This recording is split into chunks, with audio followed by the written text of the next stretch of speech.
Hello, everyone.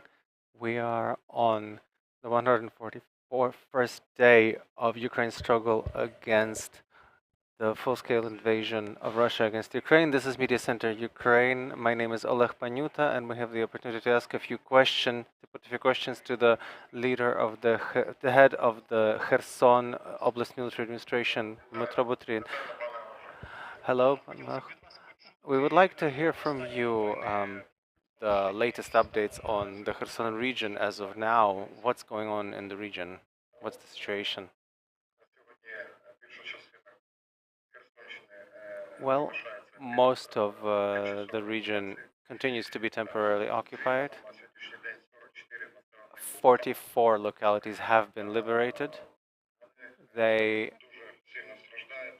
um, they are taking it very hard. They're having a very hard time because the Russian occupier is constantly shelling these localities. There's widespread destruction, ruination. Infrastructure is being destroyed. Kindergarten, schools, residential buildings. This is the Russian world um, in action, trying to destroy the country. They're simply destroying our. What is the relationship at the moment between the occupational administrations, the so-called occupational authorities locally? How are people responding to them? What is the how do they communicate? What is the I should say that people reject these these these Mickey Mouse administrations. They know they've put in place their own government. They're trying to get people involved into. They're trying to bring in Russian citizens to administer all this. Originally, these were local traitors, local collaborators. Um, uh, People reject this because this is. I mean, what happens at times is quite comical. You know, people with criminal past, people who had been involved in whatever work, uh, who were working in shops and stores are now administering village councils. I mean, you can understand the level of the attitude people might have. Pan Dmytro, we know that the resistance is growing. We've heard of the partisan movement, of guerrilla movement. We know that the occupiers fear this. To what extent, how would you evaluate the impact of this on the development of the situation? How actively do you think the resistance will continue? Well, the Kherson region has been actively involved in resisting Russian occupation. The world and Ukraine saw the numerous and generously attended meetings. This resistance has now turned into guerrilla warfare, partisan warfare. I am certain that it will not stop, but it will only strengthen. People, the Kherson region remains loyal to Ukraine, and people will fight for the liberation and for driving out the occupiers out of the country. But this is not your first time. This is not your first time to head a regional administration, but your first time to head a military regional administration. What are the assignments facing you? What is now that you have the majority of the territory of the region is occupied? How can you communicate with the region, and what jobs, what tasks are facing you? Communication remains. As for the strategically, we're doing our best to help to support the armed forces of Ukraine and to help them liberate these territories. Yes, the president and the higher authorities have set the assignment to ensure social payments and ensure salaries for the people in temporarily occupied territories to ensure humanitarian missions, access to humanitarian missions to the extent that it's possible, because we don't have these green corridors. We do this through our volunteers, for which we are very grateful for their efforts. That is, those are the main issues and main jobs facing us today. People have to understand, people have to feel that they remain citizens of Ukraine, that the state uh, has not forgotten them, that the state still cares about them. You mentioned the president's job. Was one of the jobs that has been announced today is the deoccupation, liberation of southern parts of Ukraine, including the Kherson region. How might the military administration help the armed forces of Ukraine in this sense? What are your assignments? What are your tasks? What are your objectives in this mission? I think it's, well, supporting the people there. It's one of the objectives. Yesterday I was leaving. Yesterday I went to the front line. We delivered. We were delivering some technology and materials to our military, some food, some hygiene basics.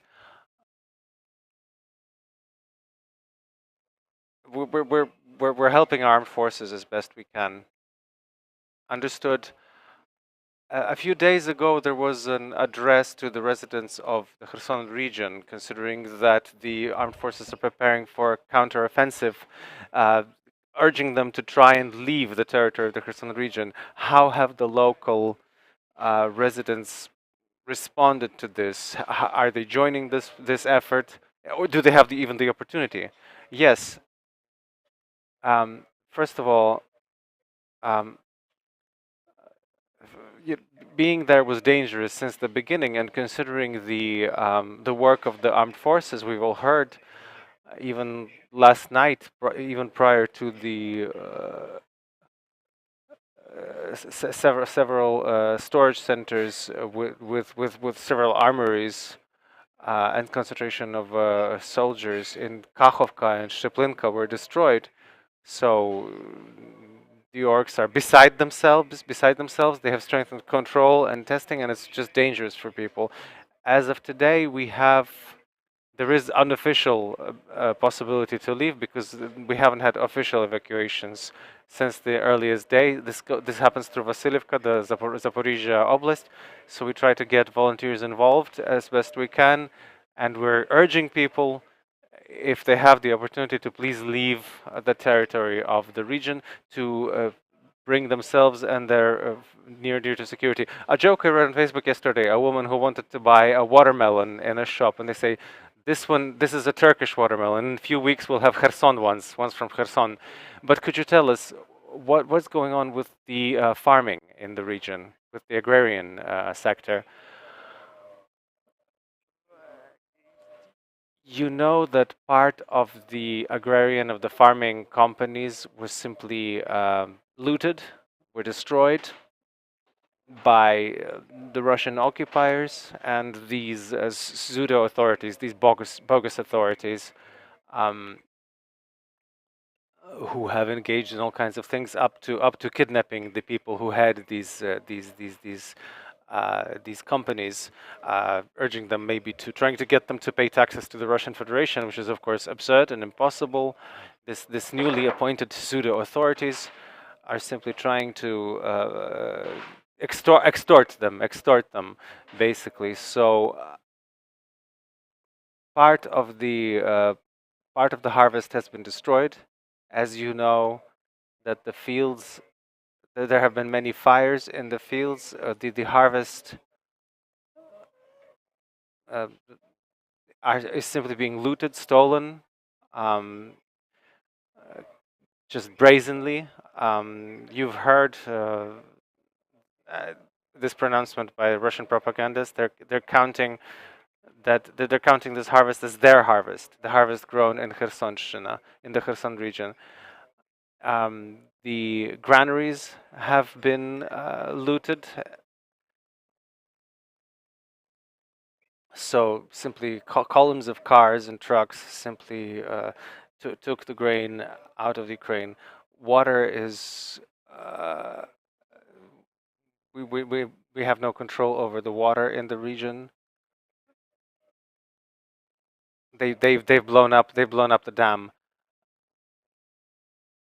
Could you tell us, perhaps you know the extent of damage, because the farmers already have made these assessments of 500,000 tons destroyed or stolen. Perhaps you have some statistical data for the region, at least a rough sense of what we're dealing with. Actually, honestly, it's very difficult to have a kind of reliable number, but I would like I should say that it's a significant percentage of harvest stolen and destroyed in the Kherson region. I don't have an exact number. We don't have an exact number. Um, it's a very significant chunk. Is all I can say at the moment. We know that last night there was information spread in various social media about makeshift, staged terrorist acts. What provocations have we seen in occupied territories, and what do you think we might expect from the occupiers? Look, we've all seen Bucha and Irpin. I would put nothing beyond them. We've seen absolutely inhumane behaviors, and I'm sure once we get back to the Kherson region, we'll see another Bucha. Because based on the information that what is going on, so I can't comment. I mean, they resort to the worst, the most terrifying crimes. You know, if they were firing at peaceful columns moving towards evacuation, you know, what is there to say? Someone might be picked up off the street, and they will just disappear. And we've had instances where simply people would be kidnapped and then they would be found in various places dead with evidence of torture. And another question for you, Pan Dmytro. I know you're from Chornobayevka, and it's not just the world, but also the world. It's not just Ukraine, but also the world now knows the place in perhaps a sad context. I am sure that, on the other hand, for us, it's a symbol of resistance, a symbol of strength. What's going on in Chornobayevka now? We know that the residents are having a very hard time, but what is your attitude to the idea that Chornobayevka now has this kind of popularity? Well, yes, I was born there. I started working in my village, and yes, Chornobayevka became this sort of symbol of resistance, and it became that place um, from which many of the enemy, many of the orcs, are sent to the so-called Yosif Kobzon concert, which is to say, straight to hell. A lot of the buildings have been destroyed. Gauleiters have been appointed. Unfortunately, these are local traitors. Yes, people are being terrorized. There's a lack of food. There's a lack of medicine, but a shortage of medicine. But I would like to say that Chornobayevka continues hanging in there because people are at this point very patriotically minded. So Chornobayevka, like the rest of Kherson, remain unbroken and cannot be broken. Thank you very much. To me, Chornobayevka is a symbol to what will happen to every occupier. They will find death elsewhere in all of the land of Ukraine, much as like Chornobayevka. Thank you very much. With us was Dmytro Butriy. Slava Ukraini. With us was Dmytro Butriy, head of the Kherson Military Administration. Thank you. Please watch.